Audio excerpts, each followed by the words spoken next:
menyampaikan atau mempelajari tentang bab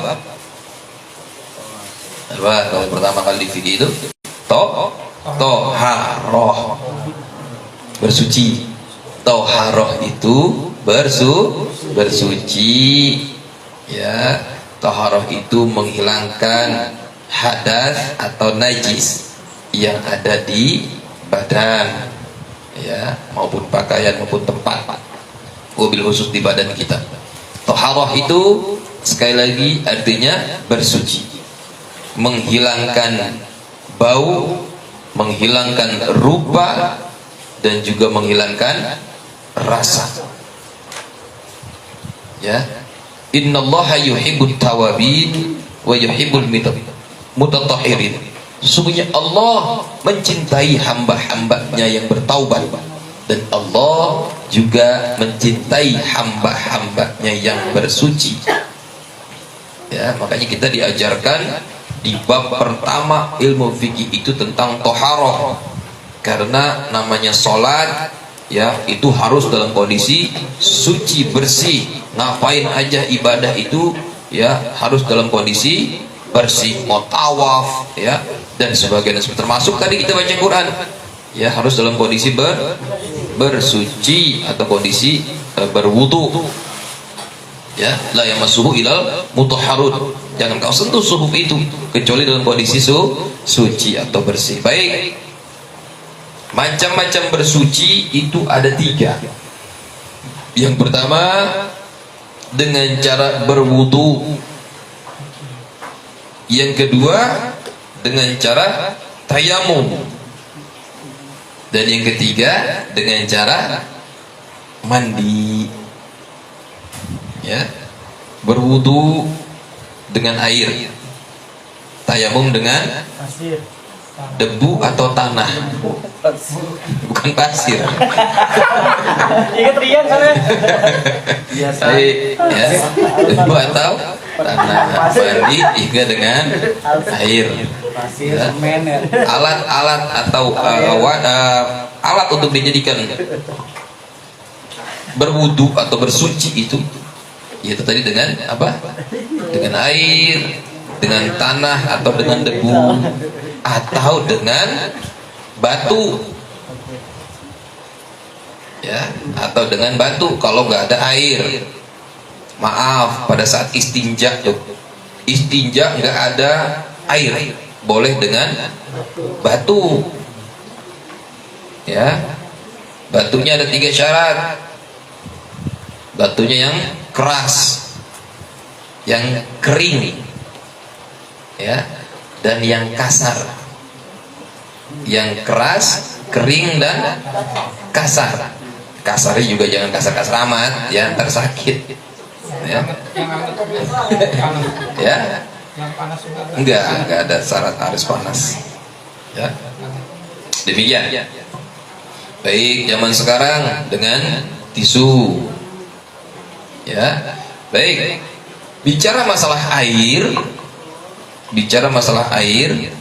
ya, tentang air-air yang bisa untuk dipakai bersuci. Air itu, ya, perlu diketahui. Baik, saya kerucutkan tentang air.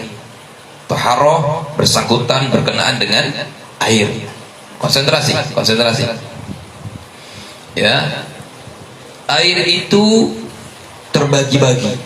Yang pertama air mutlak. Air apa, Bu? Air mutlak. Air mutlak yang pertama yaitu jenis-jenis air mutlak itu apa aja? Ya, yang pertama ma'us sama atau air langit. Maksudnya apa? Hujan. Ya, kita pakai bahasa sederhana aja, ya. Yang pertama hujan. Ya, itu air mutlak, suci dan menyucikan. Suci dan mensucikan. Yang kedua, habis air hujan, yang kedua air sungai. Ya. Habis air sungai, air laut. Ya, pokoknya air yang dari alam, dari langit atau dari tanah. air hujan, air sungai, air laut, air sumber. Sumber mata air. Ya. Ma'ul ain maksudnya apa tuh? Mata air. Air sumber lah bahasanya ya. Biar gampang dicerna. Terus air sumur. Ada berapa tuh? 5. Air sumur. Habis air sumur,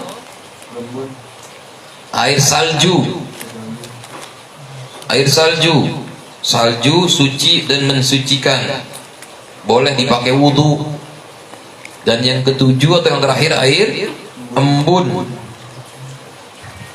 Ya, air embun boleh dipakai wudhu. Jadi air langit, air tanah atau dari alam boleh dipakai wudhu.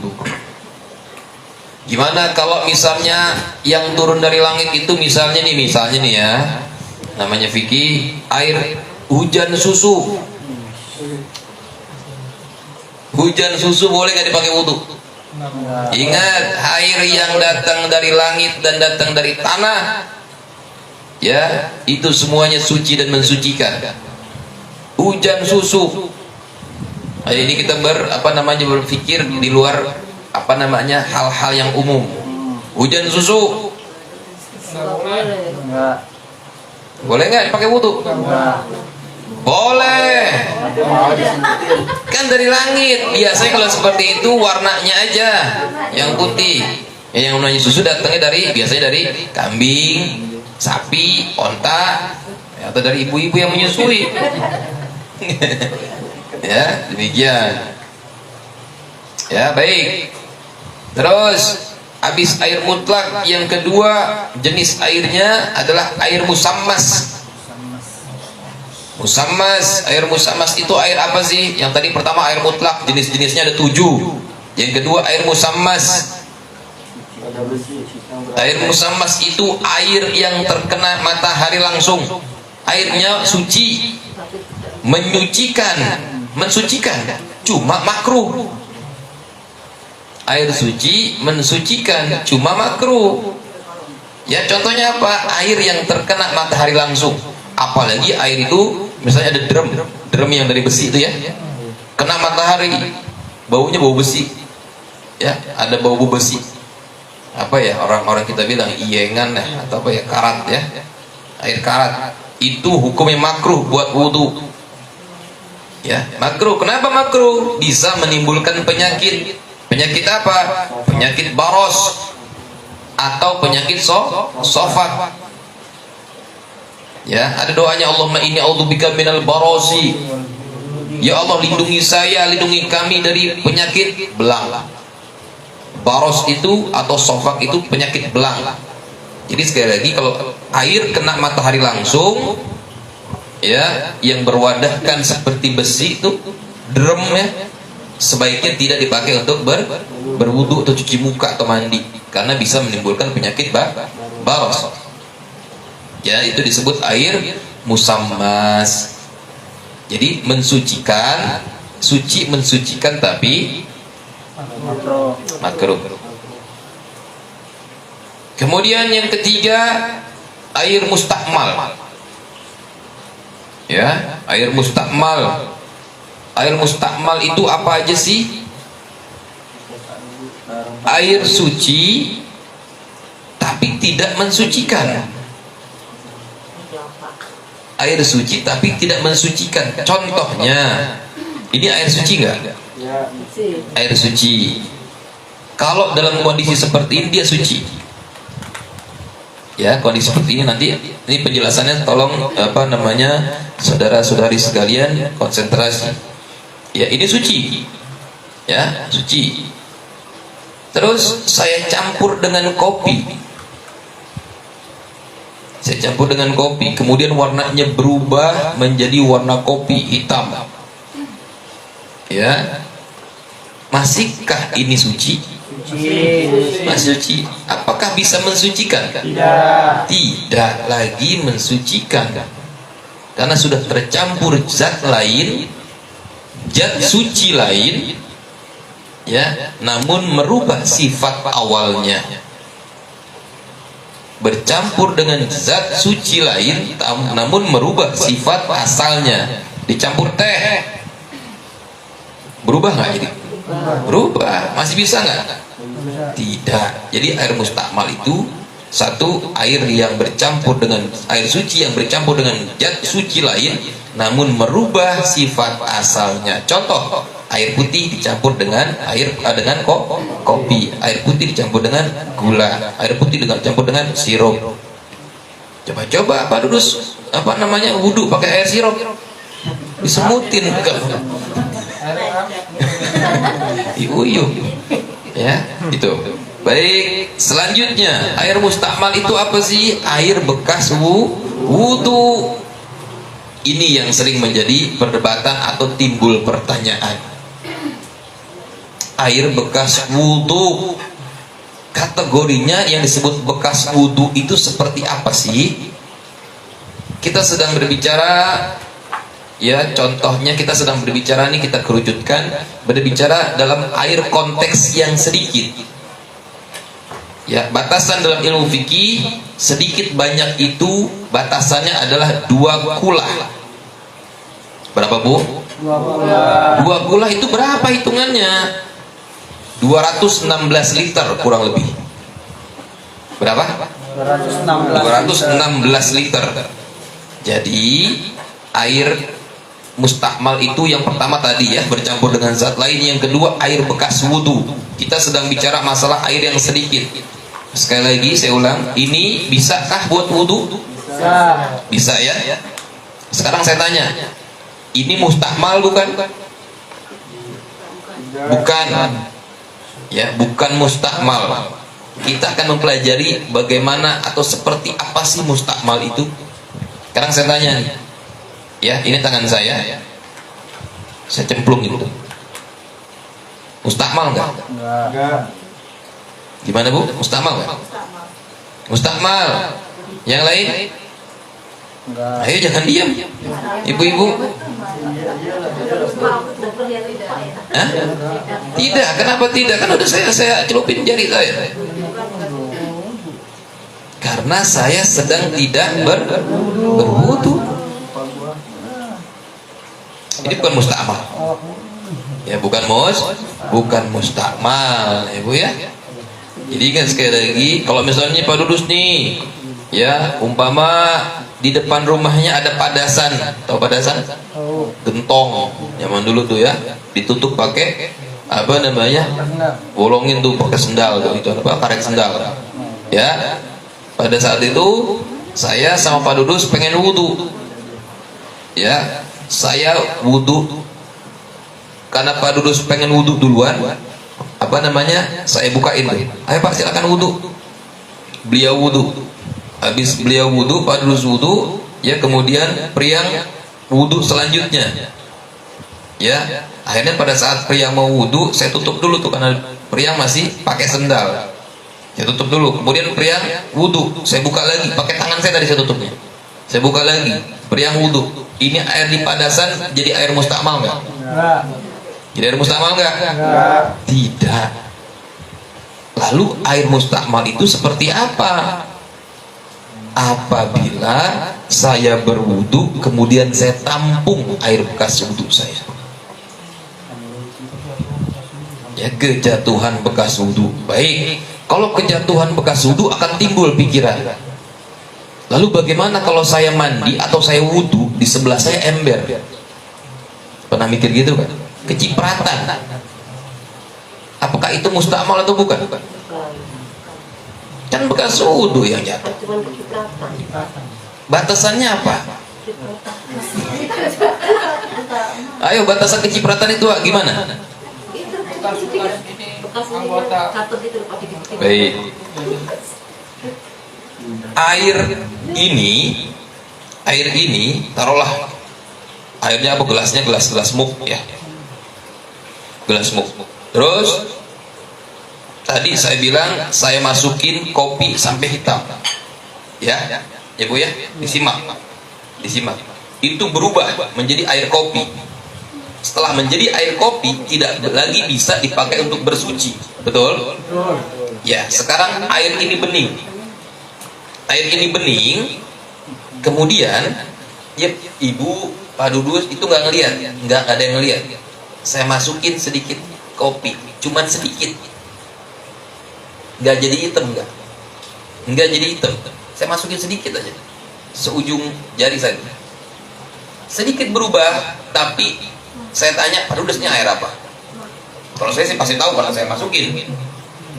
Ya, Bu Darmin ini air apa? Teh Umay ini air apa? Apaan itu tadi? Air apaan itu? Ah, teh bukan, kopi juga bukan. Ya, kalau saja Pak Dudus, Bu Darmin, Teh Umay ini nggak tahu air apa ini, itu masih suci. Karena perubahannya tidak drastis. Paham sampai di sini? Itu patokannya. Sama. Apabila air pancuran atau pantulan bekas wudhu ibu atau bapak masuk ke ember, pantulannya cuma sekedar cipratan. Kalau diumpamakan air seember atau sebak besar, kecipratan air bekas wudhu ibu, kecipratan. Kira-kira kalau cipratannya itu kopi atau cipratannya itu air sirup marjan, maaf saya nyebutin merek, marjan biasanya warna merah umpama ya, kira-kira air kolamnya berubah enggak? Kalau cipratan airnya itu, air sirupnya itu seciprat itu, berubah enggak?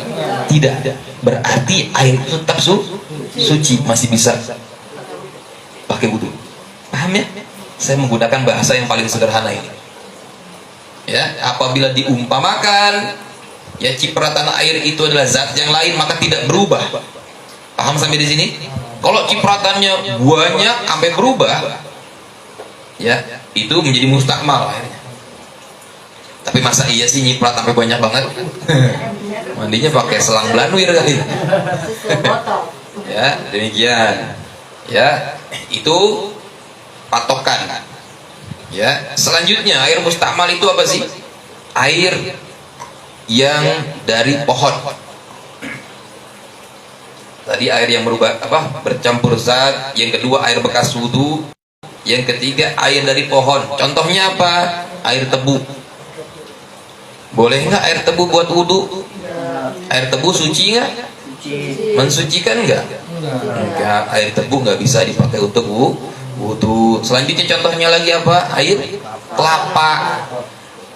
Sebening-beningnya air kelapa tidak bisa untuk mandi junub. Ya Bu, ibu opiok pala pakai air kelapa, disemuti. Ya, demikian. Ya, itu kriteria dari air mustakmal. Yang ketiga, air mutanajis. Air mutanajis itu air sedikit, ya, yang kurang dari 2 kula, kemudian kejatuhan najis. Contoh, ibu punya bak untuk mandi di rumah, ya, ukurannya mungkin setengah meter kali setengah meter. Kemudian ada cicak jatuh, cicaknya mati. Apakah air tersebut masih bisa untuk dipakai wudhu atau mandi junub? Kan nggak berubah airnya, karena bangkai termasuk najis. Ya, kejatuhan pup cicak najis nggak? Kan nggak kelihatan, kecil banget kok. Tapi airnya kurang dari 2 kula, kurang dari 216 liter.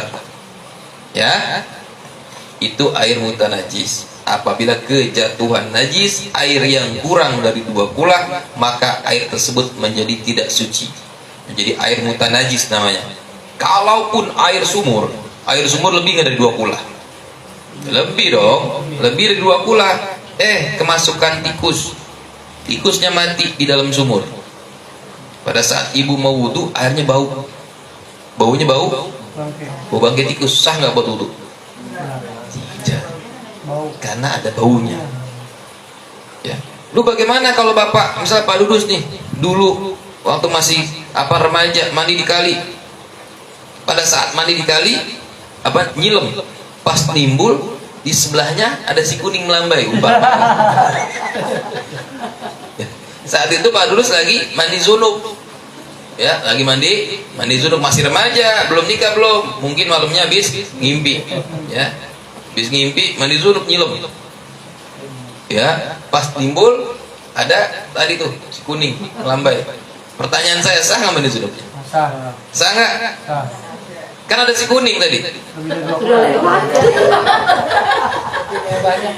Karena airnya banyak, ngalir, ya, tidak merubah sifat air sungai tersebut. Paham sampai di sini? Kita tidak bicara masalah air maaf yang ada di Manggarai, ya, yang di Kali Sunter dan sebagainya, enggak. Ya itu malah lain lagi ceritanya. Coba-coba nyilam di situ, dan nimbul lagi. Ya demikian. Ya sampai di sini pertanyaan. Enggak ya? Baik, nanti sambil santai apabila ada pertanyaan dipersilahkan. Jadi malam hari ini sekilas kita membahas tentang taharah dan bab air. Ya nanti kalau ada waktu, ya mungkin di pertemuan selanjutnya membahas masalah wuduknya, membahas masalah istinjanya, membahas masalah sunuknya, dipersilahkan. Ya, kita akan membahas semuanya. Insya Allah sedikit-sedikit, walaupun sedikit, insya Allah akan kita bahas sampai dengan teman-teman semua faham dan mengerti. Ya, mudah-mudahan Allah ridha kepada kita semua dan Rasulullah mencintai kita semua. Amin ya rabbal. Allahumma salli ala sayyidina Muhammad wa ashkili zalimin bi